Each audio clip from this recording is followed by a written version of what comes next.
Vamos continuar falando das vértebras cervicais, mas a partir do áxis, as vértebras do pescoço têm uma aparência bem normal e parecida uma com a outra.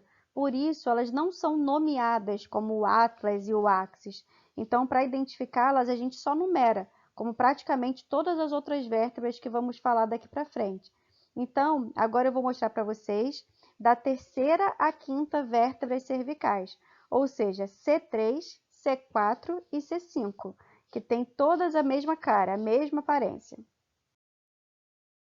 Primeiro mostrando como ela é em ruminantes,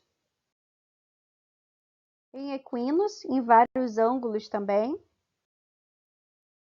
e em carnívoros.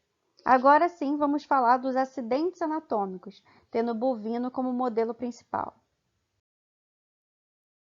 O primeiro acidente anatômico que eu quero destacar é a cabeça. A gente não tinha visto cabeça em nenhuma das vértebras anteriores, ou seja, nem no atlas, nem no áxis. Mas a partir de agora, vocês vão ver que a gente vai mostrar a cabeça em praticamente todas as vértebras, beleza? Então, essa parte iluminada da imagem é a cabeça da C3, ou da C4, ou da C5. Ela fica na parte cranial e se encaixa na fossa vertebral da vértebra que está na frente dela. É entre a cabeça de uma vértebra e a fossa de outra que fica na frente que está o disco intervertebral, aquela fibrocartilagem que, quando se rompe, pode causar o que chamamos de hérnia de disco e que vocês certamente já ouviram falar. Pois bem, depois nós vamos falar dessa afecção, mas por enquanto vamos dar prosseguimento aos acidentes anatômicos dessas vértebras. Acima da cabeça está o forame vertebral, que vocês já conheceram nas outras vértebras, por onde passa a medula espinhal. E mais lateralmente estão os forames transversos, que estão no início dos processos transversos, que são as projeções ósseas laterais. Aproveitando esse gancho de processos, outro processo que a gente pode mostrar nessas vértebras é o processo espinhoso, que, como vocês sabem, é único e bem proeminente na face dorsal da vértebra. Já na extremidade oposta, ou seja, na parte ventral, a gente tem a crista ventral.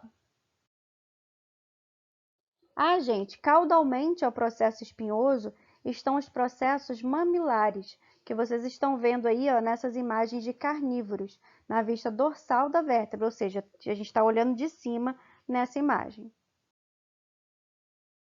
E faltou a gente falar do terceiro tipo de processo que uma vértebra tem de mais comum, que é o processo articular. Os bracinhos que seguram nas outras vértebras da fila, lembra? Então, a gente tem na extremidade cranial o processo articular cranial. Lembrando que o processo articular, gente, é par, tá? Tem um de cada lado. E ele ainda tem a fóvea articular cranial. E na extremidade caudal, o processo articular caudal,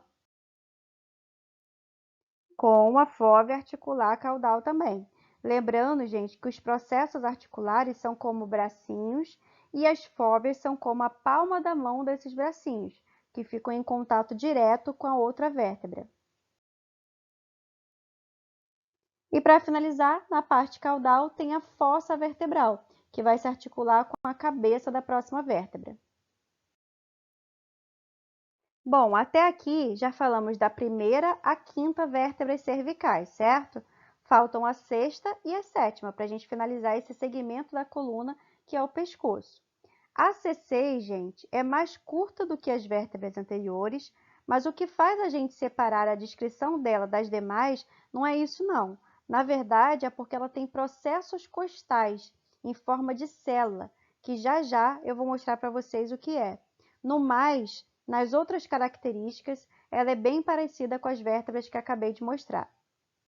Antes de entrar nos acidentes anatômicos, uma sequência de fotos dessa sexta vértebra cervical em 3 espécies diferentes, começando pelos ruminantes, depois pelos equinos e em carnívoros. E aí agora sim, a gente vai falar dos acidentes anatômicos dessa sexta vértebra cervical. Vou começar com a principal diferença, que eu já tinha falado, que é o processo costal que essa vértebra tem e que tem forma de cela, como vocês podem ver nessas fotos aí de bovino. Já os outros acidentes são praticamente os mesmos e com a mesma aparência, como vocês podem observar aí. A cabeça, que se articula com a fossa vertebral da quinta vértebra cervical, o forame vertebral, os forames transversais, que ficam no início do processo transverso, que nesse caso a gente pode chamar de lâmina lateral do processo transverso. O processo espinhoso, que nesse caso já é maior do que os anteriores, mais pontiagudo, né? E ainda na parte dorsal também tem o processo mamilar em carnívoros.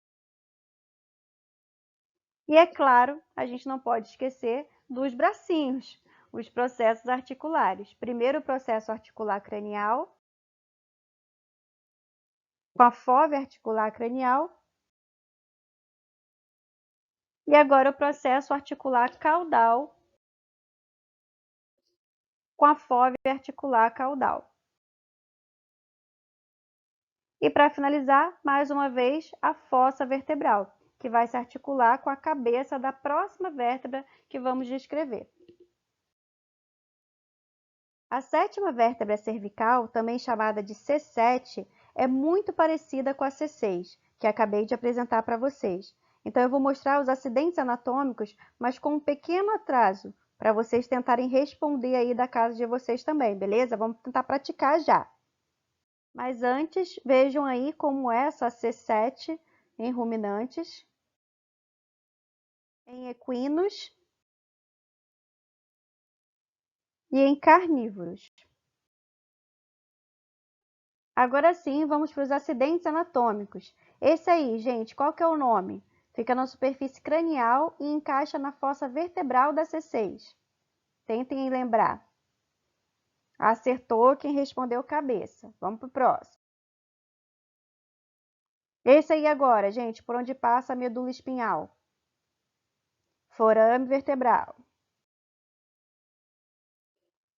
Esse grande processo aí dorsal, bem pontiagudo. Processo espinhoso. Mais um processo para conta aí, gente, lateral, duas projeções laterais. Como que a gente chama? Processo transverso.